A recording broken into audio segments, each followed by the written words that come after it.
Good morning, Tallahassee. It's time to wake up War Chant on 97.9 ESPN Radio. Here's WarChant.com's Aslan Hajavandi and Corey Clark.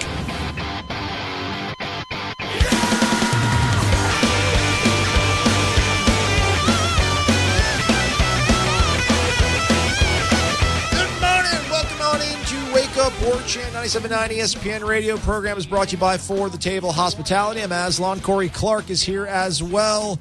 Corey, dude, how are you? I'm good, buddy. I'm good. I hope you're doing okay. Yeah, hanging in there, man. One foot in front of the other, one day at a time. Friendly reminder, Thursday will be the Renegade Express. Get your calls in. Get your questions on to the Tribal Council. Give us a call, 850-792-5730. 850-792-5730. Before going further, real quickly as well, no show tomorrow. I'm going to serve a one-game suspension, Corey. I told everyone to do a one-show suspension because I got something factually incorrect yesterday. Oh, boy. What was it? Yeah. No, I said that DeAndre Francois tweeted out that he gained 26 pounds. He actually tweeted out that he gained 16 pounds. So, man, how'd you make that mistake? It's not like you typed it. You just read it as 16. You read it as 26. Yeah, no, I think I've been jealous because I follow people on Twitter, and Scott Frost mentioned that his freshman quarterback, who was like an early enrollee, has already put on 20 pounds. And then Urban Meyer said that his freshman quarterback also has put on 20 pounds. So I think it was like wishful thinking, or maybe I was hoping it was. You had envy. Yeah, you had weight gain envy. Bulk season, bro. Bulk season. Yeah, so. I hear you, buddy. It'll go through arbitration, but I'll serve my one show suspension okay, that's tomorrow. Fair. I think that's fair. Yeah. And it happened in the off season, which is nice, so we don't have to miss a really important day like in September. Right. So that's good. We can bear a one-game suspension for you. Yeah. So sorry about that, everybody. We are 34 days away from kickoff, Corey, but 34 is no longer worn, obviously, because of the great Ernie Sims. The third. Right. I'm just kidding. Remember that? They're like the last. So for people that don't know, Ernie Sims wanted to wear 34, and I think his final three were like Auburn, Georgia, and Florida State. Sounds about right. And all three of those schools had that number retired. Florida State for Ron Sellers, right? Because yes. Biletnikoff's 25. Correct. And then obviously Georgia for Herschel and Auburn for Bo. And so he was asking all these schools were trying, all these coaches were having to ask these legends, hey, man, would you mind this 18-year-old bringing your jersey out of retirement? So, yeah, he chose Florida State. And he had a nice career at Florida State, I thought. Yeah. I mean, yeah, I guess. Yeah. He was not, he wasn't Ron Sellers. He was not Ron Sellers. Will he go into the He was all right. He won't go into the FSU Hall of Fame, Ernie Sims the third, will he? I don't think he will. I thought he probably was an All-American that last year, right? On some list somewhere, so he might make it. I wouldn't think, but who knows? Yeah. All right, so just to give us maybe a day heads up. So when we reconvene, we'll be 33 days away. Actually, no, we won't be 33 days away from kickoff because we're going to take that day off. But it would be 32 when we get back. It'll be Gabe Neighbors. That's going to be an easy one, right? We got to figure out something. We can figure something out there. Yeah. We're going to miss Amari Gaynor though. 33, but he calls himself Ferrari, so I mean we can just call him Ferrari, And that's pretty good. It doesn't really have anything to do with his name, I don't think. No. I feel like Gabe Neighbors could be like Mr. Rogers. Yeah, I was on that same path with you. Yeah, something like that. The neighbor angle. Yeah. By the way, I saw, because I'm a really cool person, Flanders. I saw the Mr. Rogers documentary. Okay. That's in the movie theaters right now. It's really, really good. It's poignant. It's touching. I know nobody listening to this will probably go to a theater and watch a documentary about Mr. Rogers, but when it's on Netflix or when it gets on demand, watch it. It's really, really poignant. It's a really good movie. What a good human being, right? A great human being. So good that you're like, man, there's no way he's that person. There's just no way he's that person in real life. And apparently, by all accounts, he was that exact person. All he cared about was children being happy and learning lessons, but having children grow up and to be nice, productive adults and nice human beings and loving human beings. Anyway, that's not what this show is about. I get it. But if you get a chance, folks, go watch the Mr. Rogers. I think it's called "Won't You Be My Neighbor," the documentary. All right. Hey, let's rage. All right, enough of this, man. I'm mad. This is what I'm mad about, Corey. You ready? Actually, I'm all right now, currently.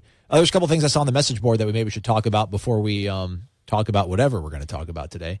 So, primetime, your boy Deion's going to have a 30 for 30, it looks like. You excited about that? Oh, really? Yeah. It looks like good for him. NFL Network is going to produce it. NFL Network is produced, I think, the 1983 draft class documentary that was on 30 for 30, maybe also the one about the Buffalo Bills. Deion, it's a interesting sort of, I don't want to call it, is it coming full circle? Like, he wasn't reviled as an NFL player, but I feel like he's one guy that, man, his like reputation precedes him everywhere he goes, but he's one guy that he's got really good stock. It's gone up every single year that he stopped playing. I feel like he's much more beloved and respected now than when he actually played ball. It's pretty remarkable that he's still relevant. Like when was his last interception? 12 years ago? 14 years ago? I don't know how old he is now. But the fact that he's still relevant and some kids today anyway, know who he is and appreciate what he did at Florida State. He must be, Lord, his last year was 1988, so he's got to be close, and he was a senior, so he's got to be close to 50 years old. He's 50 on the nose. Old. He's 50. He is 50. Yeah, and, he just, again, I've said this, I've written this. I would say he's probably the third most important person in Florida State football history. Behind Bobby and then behind Mickey Andrews, I would put Deion number 3. But just because of he showed the country what Florida State was. And he became a superstar as a defensive back and gave Florida State that kind of swagger where Terrell Buckley from Pascagoula, Mississippi wanted to come. And all these other cornerbacks wanted to go to the school that Deion played at. And it looked like a lot of fun because he was out there doing whatever he wanted, raising his hands to the sky, talking smack to an entire sideline. He played it his way. He said whatever he wanted in the media. But, yeah, he had some growing pains. Remember, I was in Atlanta when he was a rookie in his first few years in the NFL and Major League Baseball. And he said some things that would make you cringe, as all young people do. But overall, man, he's an intelligent person. You talk to people that were his teammates. He was an incredibly hard worker. And a lot of that was just for show.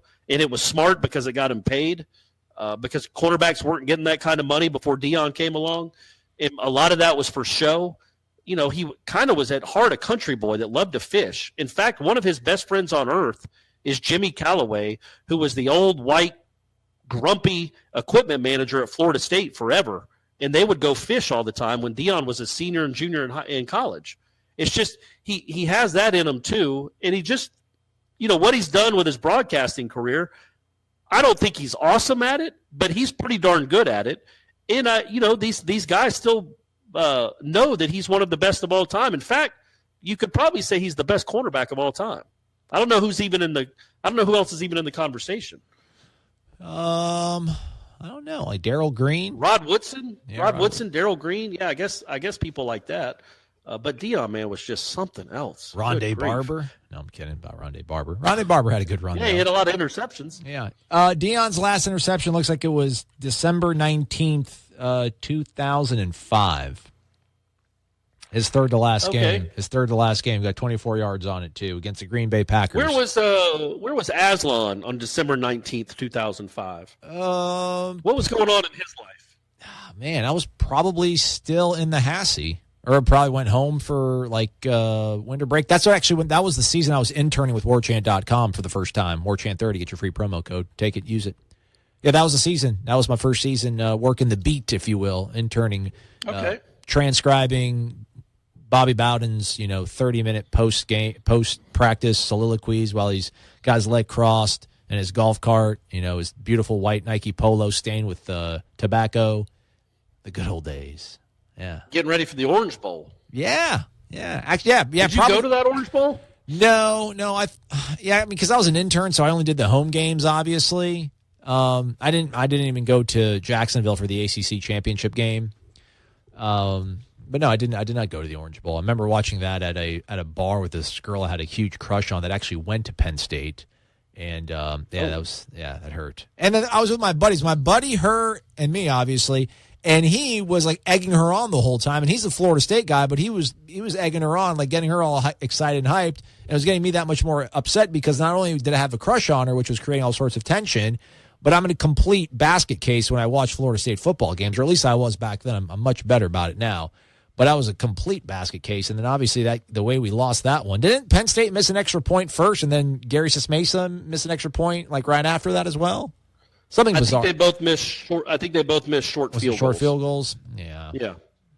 What do that? You might be right, though. It might have been something. I feel like a missed extra point happened, too. I just didn't want to lose to Paterno. You're like, man. Yeah, well, that's fine. What happened with the girl? Nothing. She just, it wasn't mutual. She didn't like me. Can you believe it? All right. Well, you can't blame her, can you? Shocker, right? Yeah, see how she's doing now, though. Should have hopped the board when she had a chance. All right, plenty more to talk about on the program. Let's step aside for a break. We'll reset. We'll come back. We'll be all business coming up after this. Promise.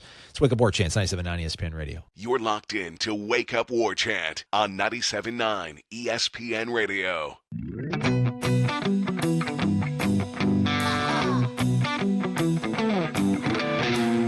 He is Corey S. Clark, senior writer and columnist for WarChant.com. I'm Aslan Hajavandi. Thanks for being here. The program is Wake Up War Chant. It's 97.9 ESPN Radio. It's brought to you by For the Table Hospitality. Oh, totally remiss. I didn't even mention this in the first segment, Corey. This is why I'm going to serve a one-show suspension so I get better at my job. Another guy committed yesterday. A big deal. 4-star outside linebacker, Kalen DeLoach, I think from like the greater Savannah area, if that's what you can call it. Another guy. Another product from the Saturday Night Live paying dividends, the recruiting monster that is William Taggart, or just Willie. I think it's just Willie Taggart. Just keeps gobbling up prospects left and right, gobbling up prospects. Deal with it, Dan Mullen. Feels like they like what they're hearing over there when they visit the football offices and visit the coaching staff, which isn't a surprise. That's a cool name too, Kalen DeLoach. I was about to say it's spelled Kalen. Are you okay with that? Instead of having a Y in there? Yeah. Yeah, I think so. You still know what it is. It's not like you'd call him Callan. Right. It's still Kalen, so that's fine. I would prefer a Y, sure. I'm a Y guy. You know that. Of course. I just think Ys make everything better when it comes to names. Mm-hmm. But still, I don't mind it. I don't mind the Kalen. But it's still a cool – and DeLoach is a really cool last name. Yeah, it's strong. That's strong. Easier spelled and more phonetically than Declan, right? Than Declan. Yeah, I'm never going to get that right. I'm just going to call him D. Brooks. Real D. Brooks. There you go. Ole Miss has got a wide receiver, the son of Terrence Metcalf, and it goes by DK Metcalf, but it's DeKalin, but it's DeKaylin. You probably would find that more palatable. Boy. Yeah. It's got a Y in there. That helps. There you go. See, you would find that palatable, I would assume. So, but anyhow, back to this whole recruiting success that Willie had, and we're just kind of belaboring the point at this juncture of the season. Golly, it's the last day of July. We're so close to football. Do we even know? Do we know, Corey? Do we know when this collegiate tackle football team is actually going to hang out and have a practice? I don't think it's been announced officially. Bizarre. I think somebody told me that it's August 6th, Bizarre. Which is that Monday. But no, I don't think it's been announced officially what the first day of practice is or when fan day is. At least we know when the first game is. They let us know that much at least. Well, fan day is August 19th. It's on my birthday. Oh, we do know that. Yeah, we do know fan dates. Well, there we go. Well, never mind. So that's a Sunday. Yeah. All right. Well, that's cool. That's how it always is. Somebody that I know and respect and doesn't joke around a lot told me over the weekend that, I don't know if he was being if he was tapping into his inner Corey Clark and using some hyperbole, but Florida State was the only Power 5 school that had not announced their opening of camp in terms of the dates. It's July 31st. I don't know what's the point of what are they trying to figure out? It's not like you get a competitive advantage by not telling people you're practicing. So I don't know if it slipped through the sports information cracks and they've forgotten to send out a mass email, or maybe they're figuring out if they want to maybe they'll do it on that Sunday for whatever reason. But it's got to be the 4th, 5th, or 6th. You got to start getting your practices in before Labor Day. You get 30 or 20, whatever the number is. You got to start the clock. Yeah, I think you get 25, but we'll see how it goes. Before I got derailed there, though, nothing earth-shattering. I'm going to make you kind of open your mind and share with us, Corey, though. But with this recruiting success that Willie's been having, there's dynamics at play that obviously is a little clumsy for us to talk about at times, so I don't want to get too much into that. But just how much do you think of Willie's success is him, just the fact that he's so at home here, I guess? I don't know, just the fact that this is like a sort of dream job. He seems so thankful and grateful for the job that sort of pervades the way that he's able to recruit these guys, because it dovetails, I guess, into his personality, right? Because from what we've seen from Willie's a laid back, cool, he's not going to come at you like he doesn't talk to us. He talks with us, I guess, to a lesser degree. I'm really stammering here, but basically Willie's just so cool and laid back, and he's so happy to be here that's got to create just a whole synergy with the way he's able to recruit so successfully. Yeah, I was talking to a buddy today about Willie as a recruiter, and it was much of the same stuff we talked about yesterday, but I belabored the point when we talk about belaboring things. I was like, look, man, this guy, again, it could be USC early 2000s. And I said, keep in mind, he was in Oregon for less than a year.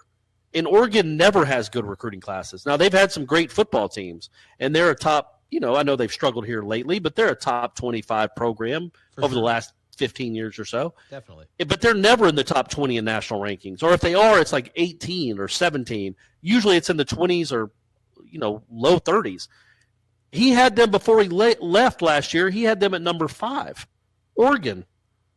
Yeah. Again, there's not a lot of talent in the state of Oregon. So he's getting a lot of kids from obviously California, which was the main, but he was getting kids from Florida.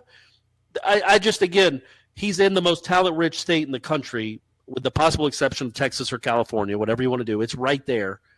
And he's an incredible recruiter now he's got the brand behind him. He's always had to recruit against schools like this. Now he is this school. And I just think, again, one good year. I'm not expecting a number 1 class this year. Just like I didn't expect Jimbo to have a great I guess Jimbo might have had the number 1 class in 2011. Or was that 12? Yeah, I guess he did. Jimbo really got it running. But again, Jimbo was here for 4 or 5 years, building relationships, and we all knew that he was going to be the head coach eventually. Willie to come in December, put together what he did last year in 6 weeks, and now at worst, what is he going to have, a top 4 or 5 class at worst? Yeah. Maybe, certainly top 10, but it's the guy, it's if he can put 8 or 9 wins together and then get the 2020 class and the 2021 class, those kids that he's really got time to build relationships with. Because at football recruiting, man, it's changed where you kind of need to know these kids when they're freshmen or sophomores. They keep coming to their camp. They keep getting comfortable. The kids that are in the 2019 class, obviously they've known Willie for a year, or not even a year, a few months. So maybe he doesn't do what Georgia's doing right now this year. Georgia's doing crazy good, by the way, or Alabama. But he's going to be there very soon because he's just going to have more time to develop these relationships. The 2019 class, I think, will be top 5, top 10, the way it's looking. Obviously top 10. It would be a big, big disappointment if he wasn't in the top 10, and that would be stunning. Like you said, even if they go 6-6, I think they're still top 10. But the 2020 class, the 2021 class, I think that's when he's really going to start putting together number 1 classes in the country, where he gets almost every 5-star he goes after.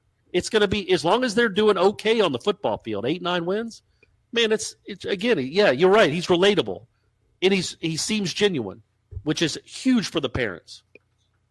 Well, what do you think the NFL thing will be? Does he need to, I don't know, start churning guys into the league? I don't think that's as I'm not too hung up on it, but I know that's obviously important to a lot of players. I mean, do you ultimately think that the charm can buy him enough time to where he can maybe, change kids' priorities when it comes to picking a college that are so set on just simply going, somewhere for 3 years and then getting on out of Dodge and going to the league? Yeah, man, because I think most of those kids, if you're a 4 or 5-star high school football player, you think you're going to the league no matter where you go. So why not go and play for that guy and have fun with this guy? Again, he's not just a party animal. I mean, we talked last week about what Cam Akers and Brian Burns said and all the accountability and all the discipline. I get all that. He's not just a guy that's going to play music and smile all the time. But I think they feel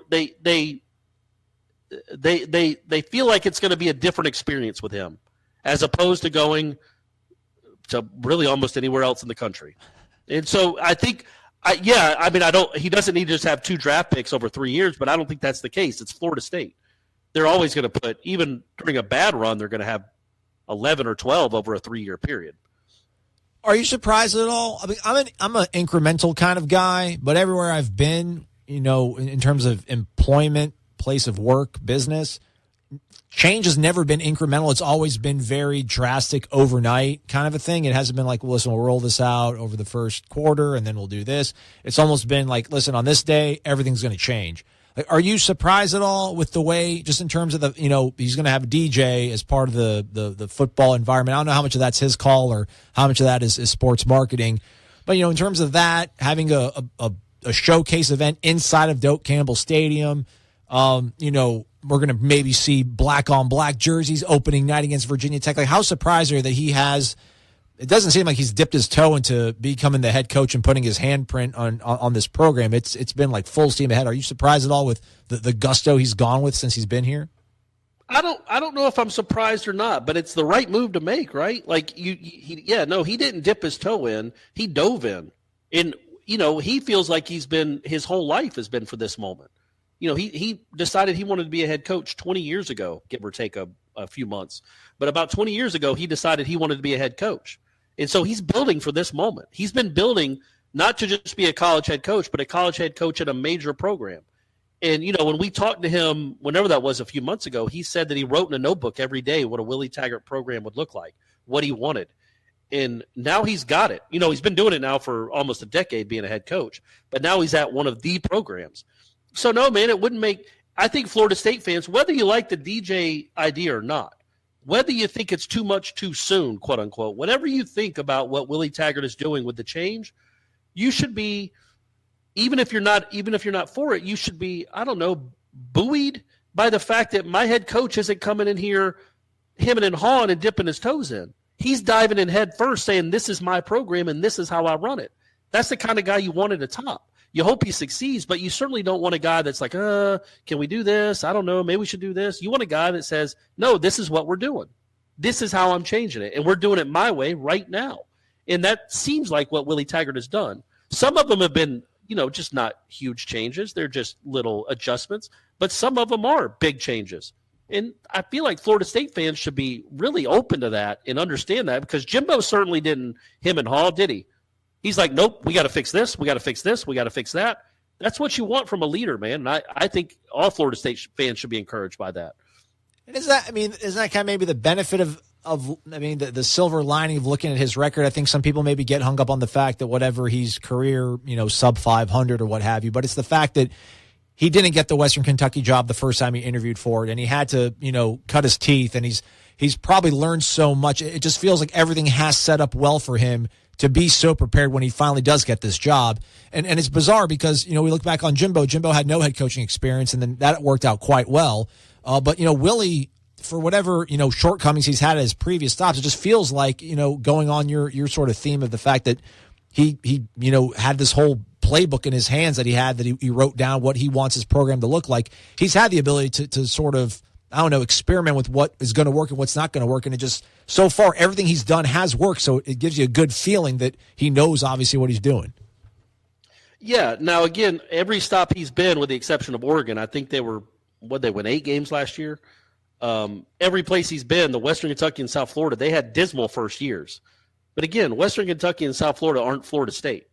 He's coming into a much better situation with a lot more talent.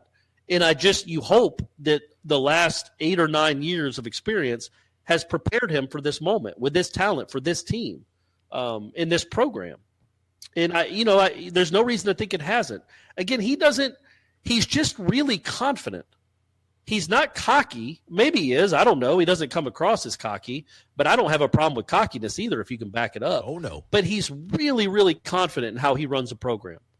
So confident that from the very first practice, he's playing music. That's what he does. He hired some people that he knew before. No, he didn't care what it looked like to the outside world, and it looked like to some maybe he was hired as buddies. He knew what he wanted, and he went and got what he wanted. And he also was confident enough in his own ability to interview that, his 2 coordinators, he didn't really have much of a history with either one of them. But he liked what he heard. He's confident enough to want to have outside opinions that aren't just people from his circle. And again, everything to me speaks of a guy that knows exactly what he's doing and knows exactly how he wants to run this program. And man, I hope he does well. Not because I'm a Florida State fan. I'm not. I really am not. I'm an objective journalist. You know that, Islan. Of course. The first thing you think about me is objective journalist. But because I want this to continue. I want the way he is with fans and the media and with his team. I want that to be the new norm in college football instead of what we see with everyone else, besides Dabo. I want Dabo and Willie Taggart to be the kings of the mountain, and so other colleges and coaches started emulating them instead of emulating Nick Saban. Amen, brother. That would be my hope. Yeah. All right. Good stuff. I hate to put a stop in it, but we have to take a break. We'll be right back, though. It's Wake Up War Chant, 97.9 ESPN Radio. WarChant.com is the ultimate inside source for FSU football and recruiting.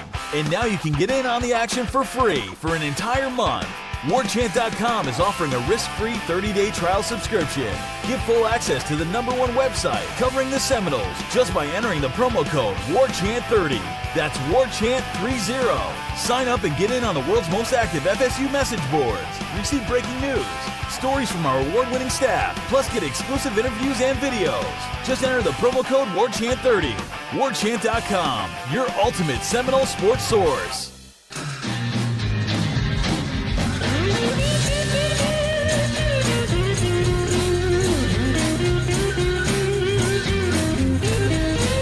Wake up! 97.9 ESPN Radio. I'm Aslan. He's Corey. It's Wake Up War Chant. Welcome to the program. It's brought to you by For the Table Hospitality. Thursday is going to be Renegade Express, and you either call 850-792-5730 or you leave a question on the Tribal Council on warchant.com. But somebody tweeted at us, Corey, this morning, Supernova. You get it? You see what the guy did there? Supernova. Mm-hmm.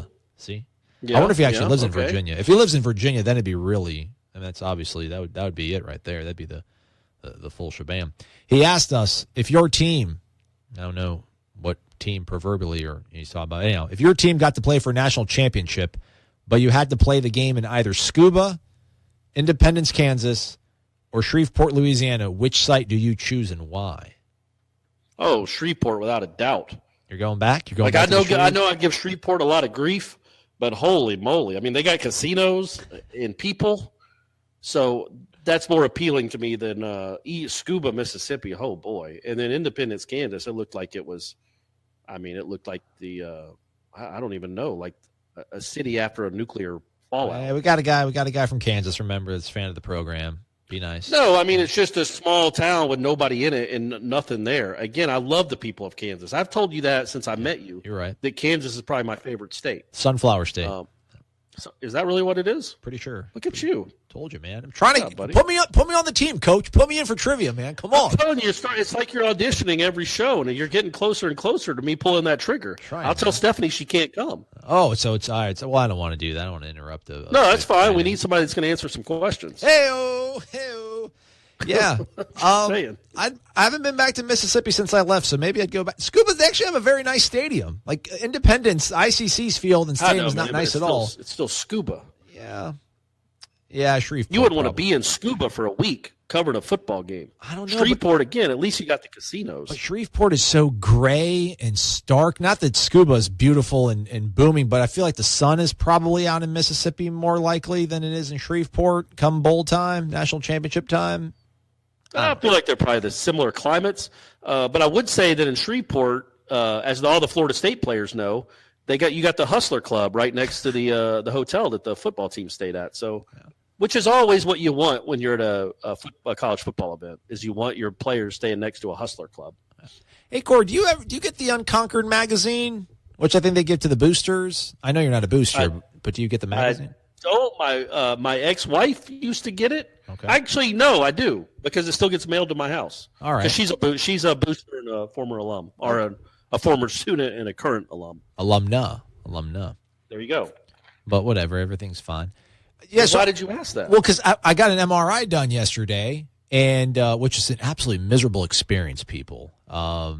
It's about as much pain as I'm dealing with now is like having to sit still for 10 minutes at a time, which is like a piece of cake, right? I don't have ADHD or anything, but I just can't. I mean, you have to like keep your breathing really slow, and you can't move anything. Like, my beard starts itching, my nose starts itching. I can't do anything. I can't breathe anyhow. But in the waiting room, they actually had the Unconquered magazine. I'm like, well, let me flip through this. The cover story was the whole thing about the Nicholas course design thing coming to fruition at Florida State. I think they actually released a press release yesterday pushing that project forward.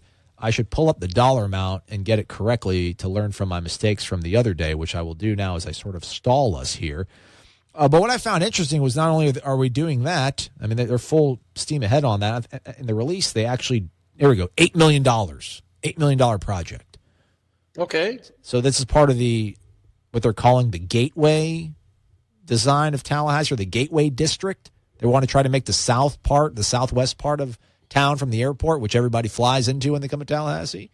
The sort of the centerpiece of it. But in the magazine, they talked about that, which is kind of cool. I didn't realize that Jack Nicklaus had a son who actually played football here. Not the grandson, but he actually had a son, Jack, one of the Jacks, Jack the second. I don't know if it was Jack the second or Jackie. One of his sons actually played receiver in the early 80s. I didn't know that. Yeah, he was a receiver. I think he played with, I think him and Jeff Bowden were both in that receiving corps. Oh, look at that. Yeah, no idea. So Did you know that Nicholas's grandson played at Florida State?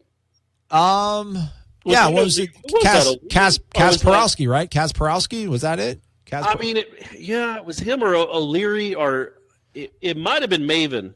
Yeah, Saunders. It was one of the recent ones for sure. It was somebody since I've been covering the team. Yeah.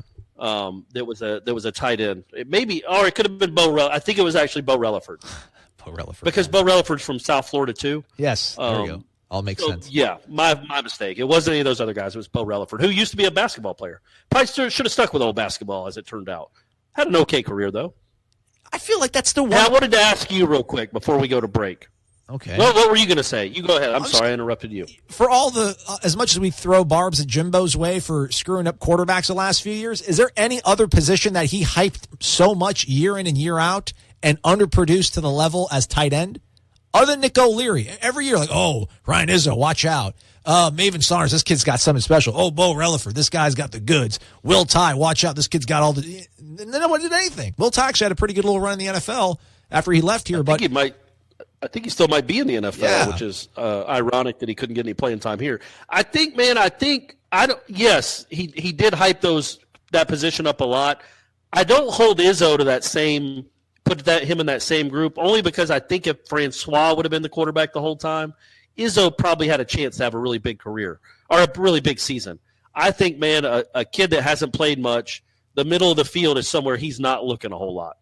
Yeah. So Izzo became pretty much obsolete with when Francois got hurt. I think he could have had a 40, 45 catch season if old number 12 had stayed healthy. All right, fair enough. What were you about to say? I was going to say, in light of recent events in baseball, have you gone back through your Twitter feed? And been like, oh, man, what did I tweet when I was first on Twitter 10 years ago or whenever it was? I have not. I probably should. Now, somebody listening at home that doesn't like me is probably going to go sift through it. That's not an invitation to go back in either one of our Twitter feeds. Yeah. I was just curious. Because – it's crazy, and I get it. Like, it's ridiculous what Trey Turner tweeted out. And, I mean, Trey Turner was a big-time baseball prospect that was going to NC State. Why would you tweet that stuff? Any of these guys, Newcomb from the Braves, it seems like in baseball now, anytime somebody hears your name, like Sean Newcomb almost threw a no-hitter on Sunday, yep. And in the middle of him almost throwing that no-hitter, people went back and started rereading his old tweets, and then he had to answer questions after the game about that instead of the no-hitter. Which I don't care. You tweet dumb stuff, own it. You have to answer for it. I get that. But it is bizarre. Like, this is the first generation of athletes coming up that we get unfiltered access into how their brains worked when they were in high school. Yeah. Like, they just regurgitated anything on Twitter, thinking, okay, well, nobody cares about it. I have 12 followers, and they're all my high school buddies. This won't be a big deal. Yeah. But golly, get an agent. If you have an agent, go tell them, hey, man, go scrub my Twitter feed. And if I said anything that's dumb, please tell me so I can go delete it. Also, dummies. I'm sure there's 17, 18-year-old kids that listen to this show, maybe even college kids. Don't tweet dumb stuff. Yeah. It'd be nice if you didn't think like that. But even if you're dumb enough to think like that, don't tweet it. You dummies. I was wondering if you you had anything you regretted, or if you could remember anything that because the society's changed a little bit in the last 10 years. A little bit. Yeah, I have to plead ignorance. I saw the one guy for the Brewers. I saw what he tweeted out because that was the first guy who kind of fell by the wayside. I didn't see any of Newcomb's tweets or the other guy. So I don't know exactly, but I get the gist. Obviously, stuff that you don't want to have your name attached to. Yeah, just racially, obviously, racist slurs and homophobic slurs. Yeah. Which again, high school kids talk a certain way. They don't think about a platform and that they're on a platform and people might be reading this one day. But they do, especially if you're apparently one strike away from a no-hitter. But here's my thing. Golly, let's not go into this because it's going to get just too far down the rabbit hole. Okay, I was just wondering if because I literally I'm like, man, and I'm not worried about ever tweeting something that dumb. Yeah. Because number one, I don't use those words. I don't say those words. I have it's not like golly, what did I say in 2009 when I was in the ripe young age of 36? Like, yeah. I'm not worried that I tweeted anything like that, but I'm like, man, I wonder if I said anything even remotely close to insensitive back when I had 12 followers. Not the huge number that I have now.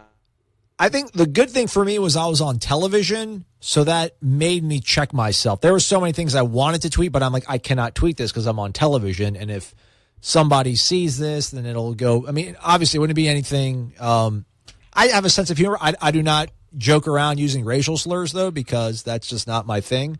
But I'm sure there's probably that's good. That should be like the tease for our show that we say every morning. Yeah, like, it's like the new thing is like, no, I'm not, I can't be racist. I have a black friend. It's like, I'm not racist. I don't tweet anything stupid about racially involved things. Exactly.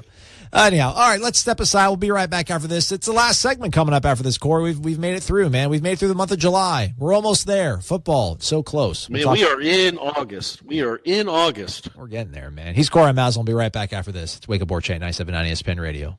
You're locked in to Wake Up War Chant on 97.9 ESPN Radio.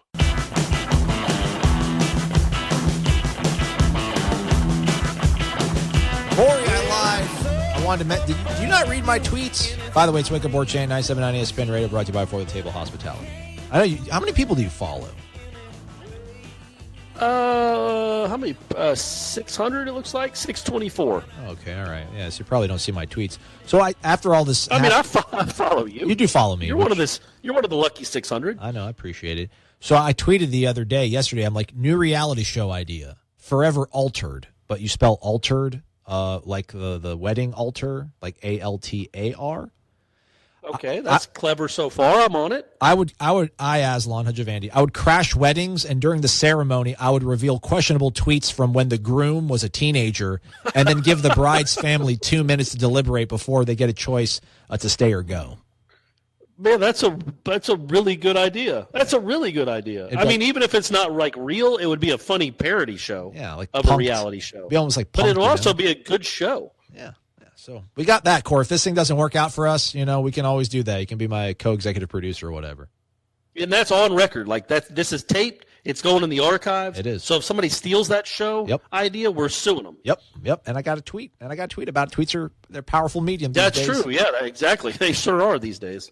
Did you see the one tweet from our friend, what's his name, Matt Brown? Is that his Baker? Matt Baker down in Tampa at the Tampa Bay Times. I'm still going to call it the St. Pete Times because I'm from there, and that's what it was always called when I was a kid. But the whole Florida fiasco. So, folks, if you don't know about this, I mean, gosh, Lee, it's so bizarre. It doesn't even make sense almost. But apparently there was 4 or 5 players that got into some sort of altercation with what one of them described as potentially somebody who is involved in gambling and sports betting. I guess the guy's name was Taybang. That was his nickname, Corey. He's going to have Taybang. But anyhow, there's apparently weapons were brandished, but they were air guns, BB guns, air rifles, whatever you want to call them, pellet guns.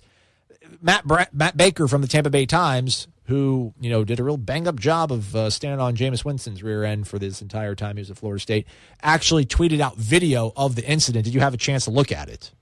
I have not seen the video. Okay, no. All right. Well, never mind then. That's the end of the show, everybody. Have a great day. He's Corey Maslin. I thought you were going to describe it for me and describe it for our listeners. Yeah, that's probably a good idea. It's It's shot from somebody. It looks like it's filmed. I'm sorry, I shouldn't say the word shot, but it's filmed. It looks like from somebody in a adjacent apartment complex, and it's near what looks like some sort of baseball fields. But you do see 4 to 5, teenage guys running around back and forth, scurrying about, and then at least 2 of them had what looked to be, from a distance, probably like an assault rifle. Something that would probably put you in a hospital for a long time, or maybe even under the ground. But they were air rifles, they were BB guns.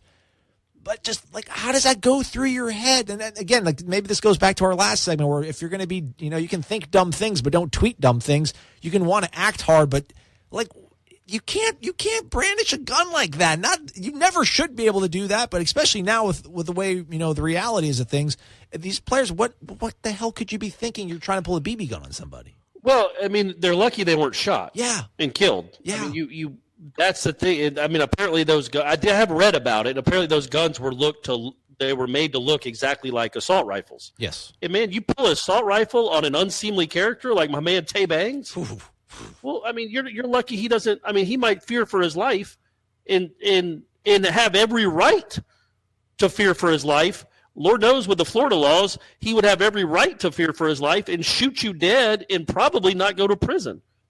So I get, that. So that's, I part of me was kind of encouraged that they didn't go get real guns to settle it. It felt more like a 1970s, 80s type of, when gangs used to fight.